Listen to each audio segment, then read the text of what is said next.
একাদশ শ্রেণীর ছাত্রছাত্রীরা, আজকে আমরা এটা পড়ব লবণের আর্দ্র বিশ্লেষণ। লবণের আর্দ্র বিশ্লেষণ, ঠিক আছে? আচ্ছা, আমি বলছি, ধরো এই পাত্রে জল আছে,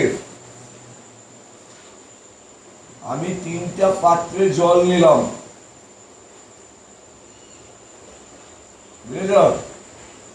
3টা পাত্রে জল নিয়েছি মানে 3টা পাত্রেই H+ আর OH- আয়নের পরিমাণ সমান আছে না আলাদা আছে? বলো, সমান আছে তো? তাহলে প্রত্যেকটা দ্রবণ এখন কি প্রশমনে অ্যাসিড না অম্লিক, অ্যাসিড না ক্ষারীয়?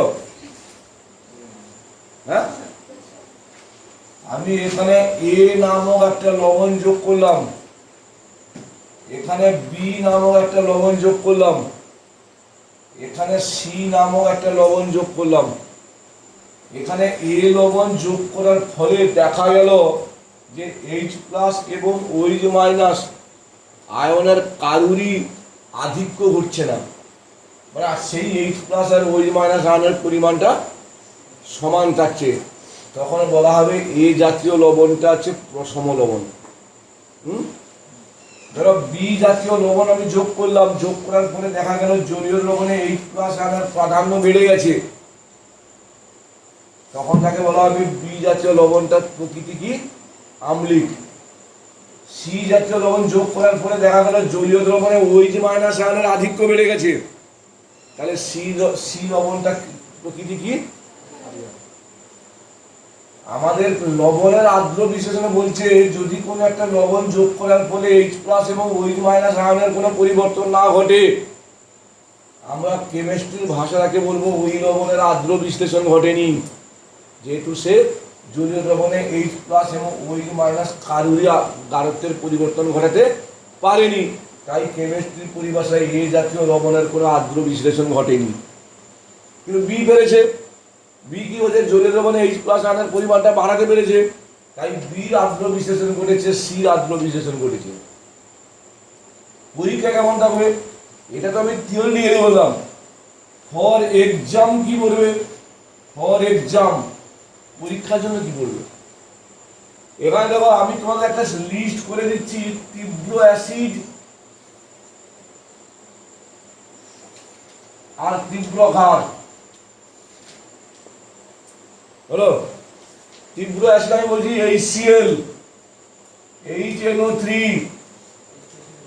H2SO4, এই 3টা ছাড়া তোমার চোখে আর যে অ্যাসিডগুলো পড়বে তারা মৃদু অ্যাসিড হলো। তীব্র ক্ষার KOH, NaOH, CaOH2, এই লবণ এইগুলো তোমার চোখের সামনে পড়লে এগুলো তীব্র ক্ষার, আর বাকিগুলো। এবার ফর এক্সাম বলছিলাম, NaCl এর জলীয় দ্রবণের প্রকৃতি কি? পরীক্ষায় 2 নম্বরের কোশ্চেন থাকবে। NaCl এর জলীয় দ্রবণের প্রকৃতি কি? NaCl এর জলীয় দ্রবণের প্রকৃতি কি? দেখো, NaCl ভেঙে কি উৎপন্ন করবে? Na+Cl-। ওটাকে তো আমি জলে যোগ করেছি, জল অলরেডি ভেঙে কি হয়ে আছে? H+ যোগ করে দাও, NaCl প্লাস জল কি উৎপন্ন হচ্ছে? Na সঙ্গে কে যোগ হবে? OH, NaOH, H এর সঙ্গে HCl। এই NaOH এটা তীব্র ক্ষার না মৃদু ক্ষার? মৃদু ক্ষার। আর HCl এও তীব্র, তাহলে এর জলীয় দ্রবণ সম্পূর্ণভাবে সম্পূর্ণভাবে ভেঙে কি দিবে? OH-, এও ভেঙে সম্পূর্ণ ভেঙে কি দেবে? H+। তাহলে OH- আর H+ যুক্ত হয়ে কি হয়ে যাবে? কি বললাম কিছু বলি না, খাতা লেখা আসছে শুধু। NaOH তীব্র ক্ষার। তীব্র ক্ষার কাকে বলে? জলীয় দ্রবণে 100% বিয়োজিত হয়ে কি আয়ন দেবে? ক্ষার কি আয়ন দেয়? HCl 83 100% বেরিয়ে দিতে হবে। জলীয় দ্রবণে কি দেবে? সেই OH প্লাস আর H প্লাস যুক্ত হয়ে প্রশম জল গঠন করবে। তাহলে NaCl এর জলীয় দ্রবণের প্রকৃতি কি হলো? প্রশম। কেমিস্ট্রি ভাষায় এর আদ্র মিশ্রণ হয়েছে? কি হয়েছে? আদ্রতা হয়। এটা জলীয় দ্রবণে H প্লাস আর OH মাইনাসের আয়নের গাঢ়ত্বের পরিবর্তন করতে পারেনি। ঠিক আছে? এবার দেখো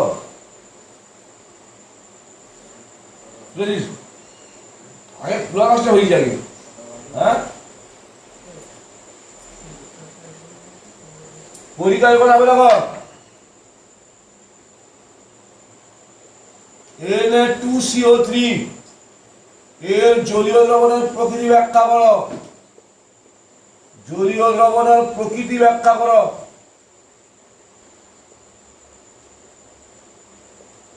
জলীয় দ্রবণের প্রকৃতি ব্যাখ্যা করো। দেখো তো, সোডিয়াম কার্বনের ভেঙে কি উৎপন্ন করবে? 2Na প্লাস, দুটো ডিম আছে, CO3 2 মাইনাস। বুঝা গেল? জল ভাঙবে, H প্লাস প্লাস যোগ করে দাও, Na2CO3 প্লাস জল, N এর সঙ্গে কে দিতে হবে? 2NaOH, H এর সঙ্গে কে দিতে হবে? H2 ত্রিপুর্ণামৃদু, ত্রিপুর্ণামৃদু।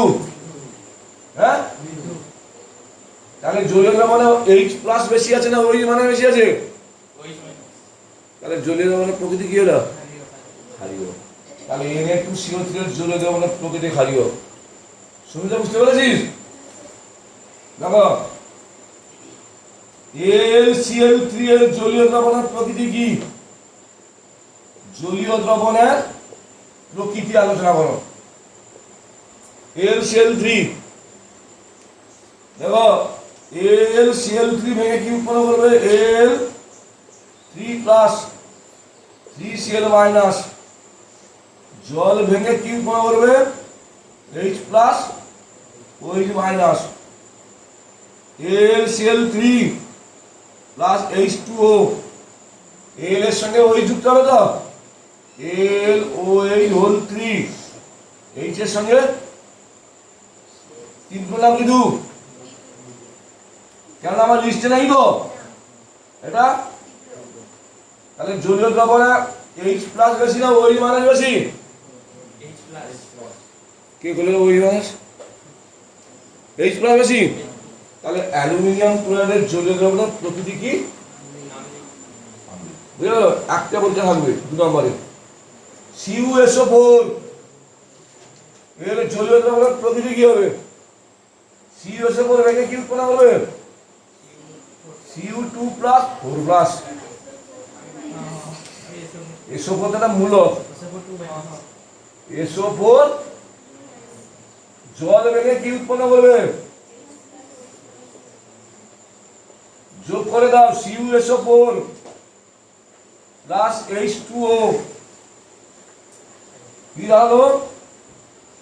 CuOH হোল 2 যুক্ত H2SO4, তীব্র মৃদু? CuOH হোল 2 মৃদু, H2SO4 জলীয় দ্রবণের প্রকৃতি কি হবে? এই ধরনের যে কোনো লবণ দিলে পারবে তো নিতে পারে। তাহলে এইটা তোমরা ভালো করে পর্যবেক্ষণ করো, বন্ধুদের মধ্যে বেশি বেশি করে শেয়ার করো।